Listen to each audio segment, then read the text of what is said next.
Olá! Os números apontam que o Brasil tem em torno de 67 milhões de usuários da internet, mas ainda existe um espaço enorme para se crescer. O comércio eletrônico também tem tido um crescimento em média de 30% a 35% ao ano.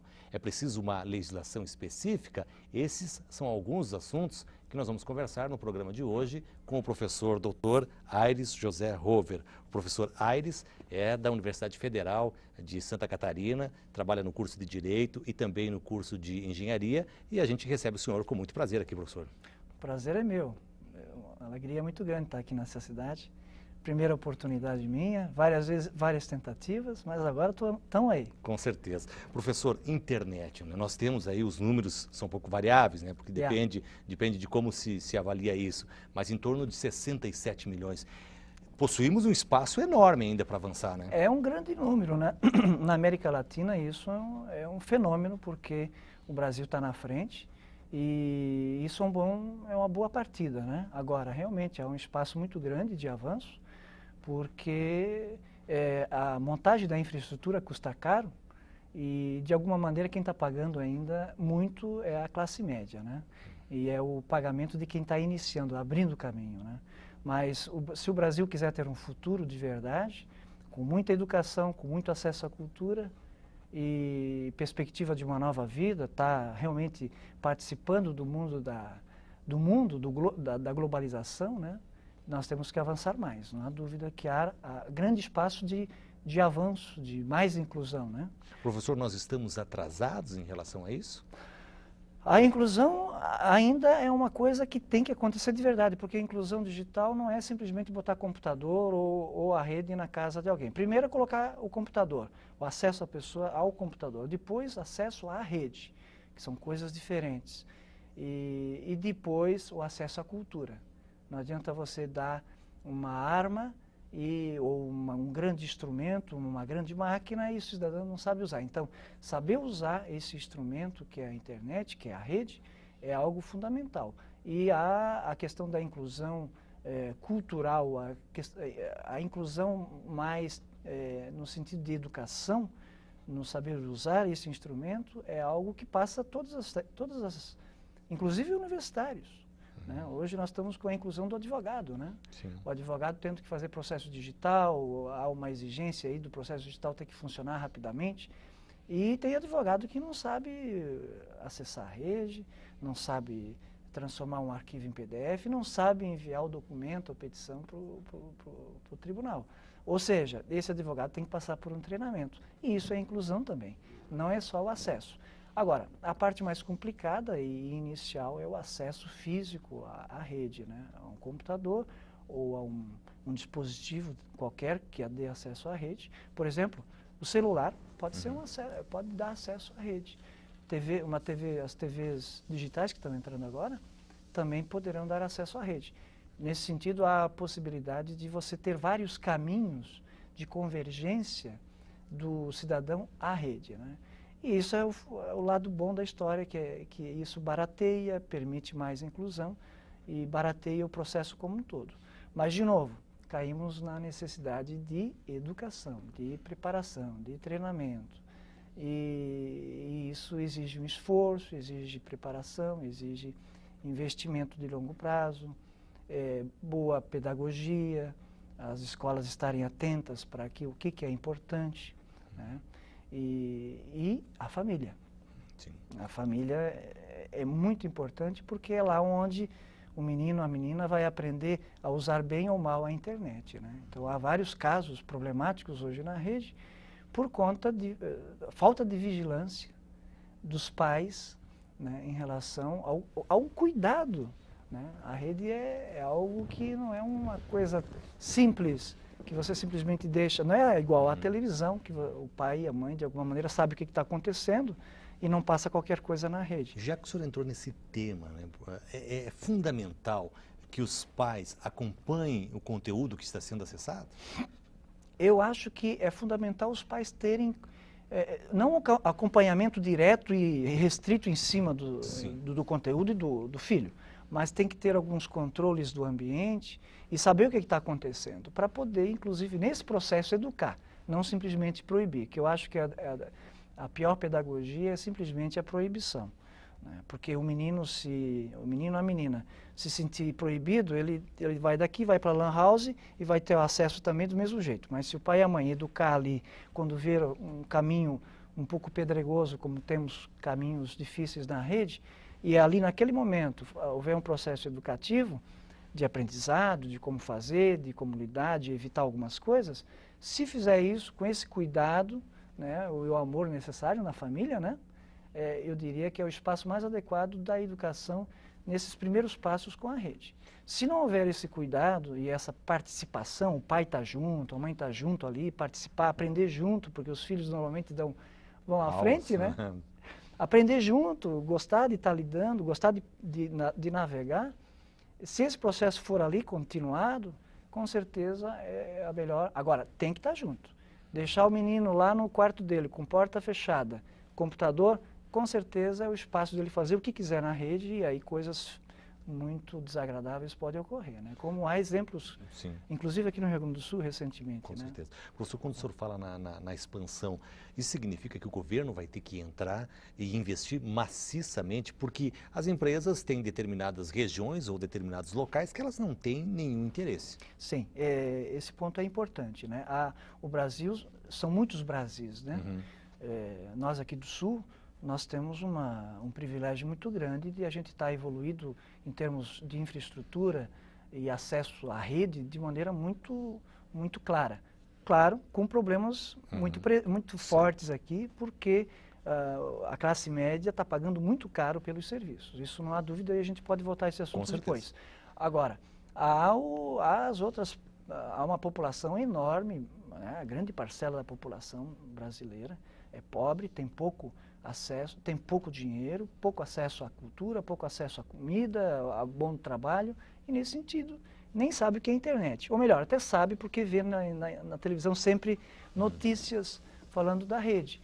Mas para por aí, porque na pior das hipóteses, o filho é que vai ter o acesso lá na escolinha dele, uma escolinha de péssima qualidade, com pouca infraestrutura instalada, e isso se tiver, que é um dos objetivos do governo, é tentar pelo menos isso, botar todas nas escolas uma infraestrutura mínima de rede e alguma coisa de televisão, vídeo, que foi o primeiro projeto do governo.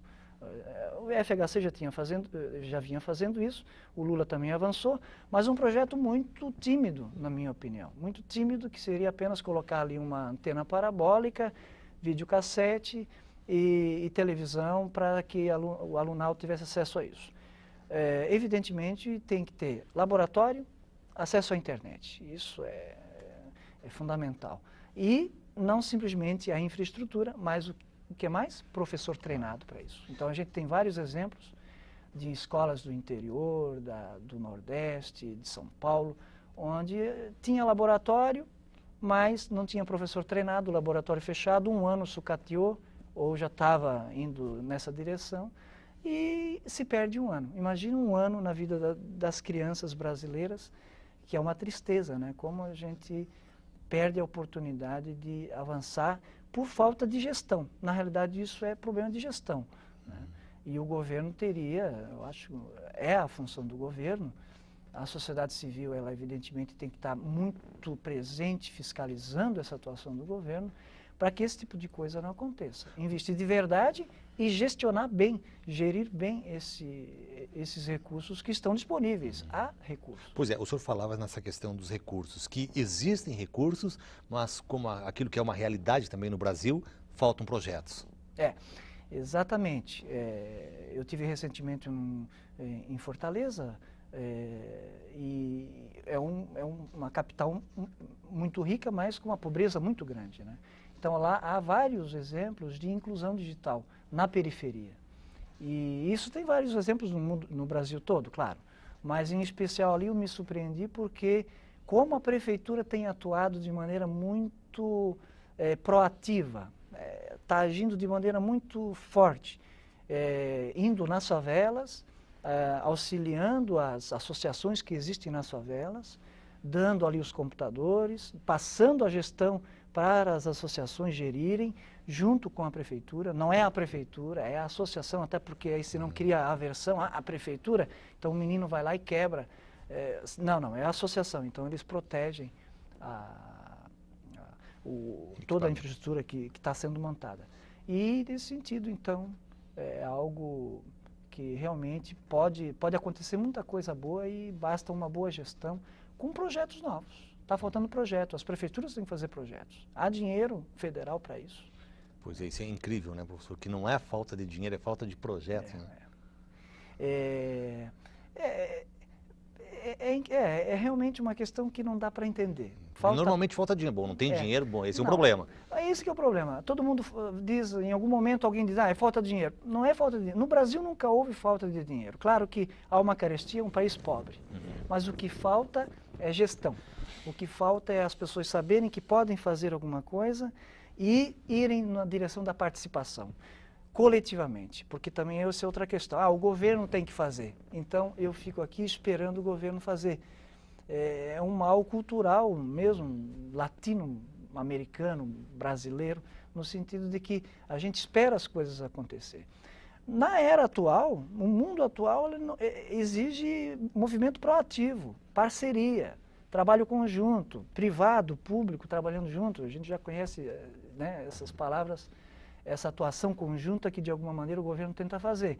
Agora, é mais a presença mesmo da sociedade civil, a sociedade civil com parceria nessas áreas, porque é na área da educação. Nós estamos falando de última análise de educação, acesso à infraestrutura que vai permitir educação e cultura, né? Professor, como fica a proteção dos consumidores no comércio eletrônico, né? A internet brasileira é cara e é de má qualidade? Assuntos que a gente conversa, professor, depois do intervalo, no programa dessa semana, estamos recebendo o professor Aires Rover, da Universidade Federal de Santa Catarina.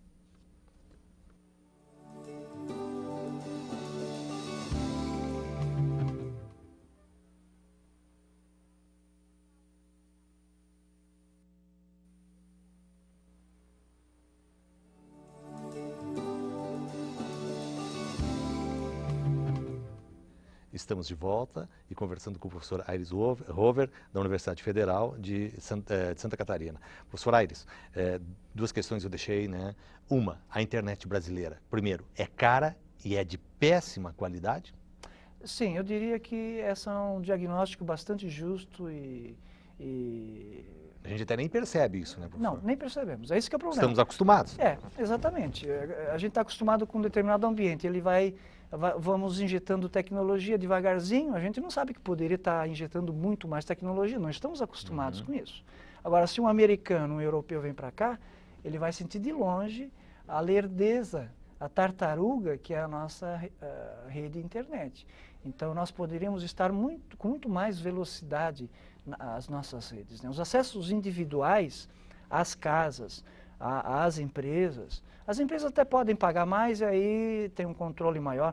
Agora, o cidadão ele sofre muito porque as operadoras vendem um canal X e a gente usa o canal X menos 5, X menos 10, dependendo de como é o momento, a hora. A banda é dividida por todo o prédio e aí você fica lá às 6 horas, 7 horas, andando igual uma tartaruga. Mas paga, né? Paga pelo canal cheio, né? Paga o canal de 3 GB ali, o canal de 1 GB, está pagando o preço máximo. E, infelizmente, aí o direito do consumidor é muito claro, né? Eu acho que isso, a semana aí está se discutindo isso e o cidadão hoje está muito consciente de boa parte dos seus direitos de consumidor. O direito do consumidor é muito claro. Você tem direito à informação sobre todo o serviço que você está contratando, né? Mas não é o caso. Você compra o serviço, acha que vai receber 10 e você não tem nenhum mecanismo tecnológico para verificar se está realmente recebendo 10. Ou seja, vira um negócio onde um lado tem toda a informação, o outro lado tem que se contentar. E não é algo que deveria ser assim, é algo que já poderia ter sido modificado, porque há tecnologia para esse tipo de controle, não há dúvida nenhuma. Com certeza as operadoras sabem exatamente o que está entrando e saindo, tanto que quando eles controlam por pacotes, ele sabe exatamente quantos bits nós estamos baixando e enviando. E quando passar do limite, eles vão passar a cobrar uma fatura a mais. Então, há controle. O que não há é o controle do cidadão. Teria que passar tecnologia, e não é algo complicado, já existe tecnologia free, inclusive, para que o consumidor da casa dele tivesse controle. Né? Igual a água e luz. A água e luz tem lá o reloginho contando o que está entrando, e aí seria a mesma coisa. Você põe ali o controlezinho e vai ter ali a hora se tá entrando dentro do fluxo que você contratou. Não é difícil. Agora, o que eu acho que falta mais, o que falta realmente, é essa questão da informação. Não é tecnologia que falta. Falta a informação. O cidadão saber que pode fazer isso. Eu ouvi numa entrevista, professor, que diz que não tem concorrência na internet brasileira. E quando não tem concorrência, né? Por exemplo, agora é uma discussão que está correndo aí na rede, e faz um tempinho que eu vi e eu também não acompanhei mais. Existe a possibilidade do acesso à rede pela via elétrica, pela infraestrutura elétrica. E a discussão que existia, evidentemente escondida lá dentro dos fóruns do governo e das empresas, que era a briga de gigantes, porque as telefônicas não queriam passar essa possibilidade de usar a rede pela elétrica, pela eletricidade. E as empresas de eletricidade, evidentemente, estavam interessadas porque seria mais uma abertura. Claro, num preço infinitamente menor, porque seria muito mais barato acessar pela eletricidade, porque a infraestrutura já está disponível, basta colocar alguns controles digitais, né, uma tecnologia específica, e você, com um investimento muito baixo, teria condições de colocar acesso na casa de todo mundo, né, e cobrando muito barato. E a briga toda era uma briga intra-escritórios, né, no sentido de não, sim, não, pode, não pode, legislação permite, não permite. Evidentemente que há interesses econômicos. Reserva de mercado, né, professor? Reserva de mercado, e eles vão resistir. O objetivo não é incluir, o objetivo é manter o mercado funcionando do jeito que está e devagarzinho ir incluindo na medida do possível. Então, há sim monopólio, há sim um controle muito forte por parte dessas empresas e, infelizmente, o governo não tem força ou não quer bancar. Eu conheço, nós tivemos um evento de governo eletrônico em Florianópolis recentemente e nós convidamos um professor ali, um executivo da Casa Civil, que trabalha exatamente com isso. E ele falava isso, não sou eu que estou falando, é ele de dentro do governo dizendo isso. E nesse sentido, dizendo que há uma dificuldade muito grande porque há muita força econômica por trás. Né? A gente sabe que isso é paulatino também, não dá para fazer uma revolução de uma hora para outra. Mas o governo ele tem que ter pulso firme para decidir o que quer. Se ele não tiver, né, professor, quem vai ter, né? Exatamente, exatamente. Então, eu acho que falta primeiro, políticas mais claras e mais proativas, uma gestão boa dos recursos que já tem. Falta isso. A gente sabe que o governo ele poderia dar muito mais. Dinheiro tem. E falta essas políticas no sentido de ser mais arrojado para permitir uma maior justiça social. Eu diria que o Brasil tem um dever muito grande, né? Essas empresas têm um dever muito grande com a sociedade brasileira, que boa parte é pobre, tá num nível baixo de educação, não basta botar a criança na escola, tem que fazer com que haja realmente uma educação forte nessas escolas. A gente sabe que temos uma crise hoje de educação muito grande no primeiro e segundo grau. Com certeza. Mas as nossas crianças estão todas na escola. Não basta. O que ele está sendo apreendido ali? Precisa de quantidade e qualidade, né, professor? Exatamente. Quantidade, tudo bem, ela é boa, mas tem que vir qualidade. E a qualidade exige inteligência por parte do governo, inteligência por parte da sociedade civil se juntando, estudando, investindo, pensando, fiscalizando. E a sociedade civil não é só a pessoa individualmente, são as diversas empresas. As empresas têm que começar a agir nesse sentido. E nessa área da inclusão digital, eu diria que elas estão a dever muito. Está simplesmente colocando a questão econômica acima de outras questões que são muito fundamentais. Sem perder o econômico. Eles não vão perder dinheiro se fizerem um pouco mais de... Professor Aires, com relação ao comércio eletrônico, é preciso, nós temos o Código de Defesa do Consumidor, lógico, né? Mas é preciso um capítulo, uma legislação específica para tratar do comércio eletrônico? Eu sou um dos professores que tem trabalhado esse tema do direito e da internet, direito e a tecnologia há um certo tempo, que diz que não. Que normalmente o direito, quando ele intervém, nessas áreas de tecnologia, intervém mal. Por que intervém mal? Porque é uma área nova, é uma área onde a inovação é muito grande, e nós sempre, do direito, a gente sempre olha para trás, nós somos sempre um pouco conservadores. E nesse sentido, quando intervém, intervém mal. Há vários exemplos. Mas o Código de Defesa do Consumidor, como o direito penal, como o direito civil, eles estão aí para reger o quê? A vida. A vida das pessoas, a vida da sociedade. E a internet e o mundo eletrônico é a vida, como é a vida normal.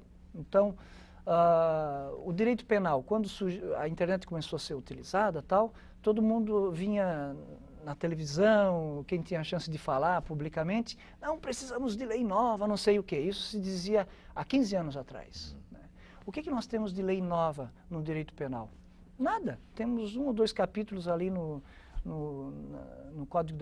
Estatuto da Criança e do Adolescente, que regulou um pouquinho melhor alguma coisa, e mais nada.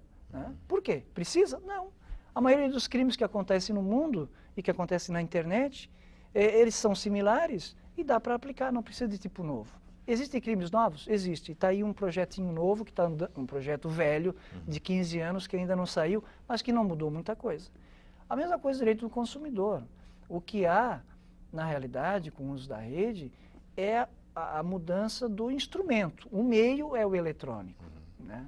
Muda o instrumento, muda o direito? Não, você não precisa mudar o direito. O que pode acontecer é algum tipo de adaptação, alguns termos que você tenha que adaptar para que você possa, de alguma maneira, ter uma melhor resposta, tendo em vista algum tipo de abuso que ocorra. Mas, no geral, não há necessidade. Por exemplo, um exemplo que eu vejo que poderia haver um pouquinho mais de um avanço, mas que não é necessariamente por conta da internet, não por causa do eletrônico, mas por conta de inovar, de avançar o próprio direito, que é a proteção dos dados, que é a proteção da privacidade, que nós já temos no Código de Defesa do Consumidor. Então, os dados do consumidor estão protegidos.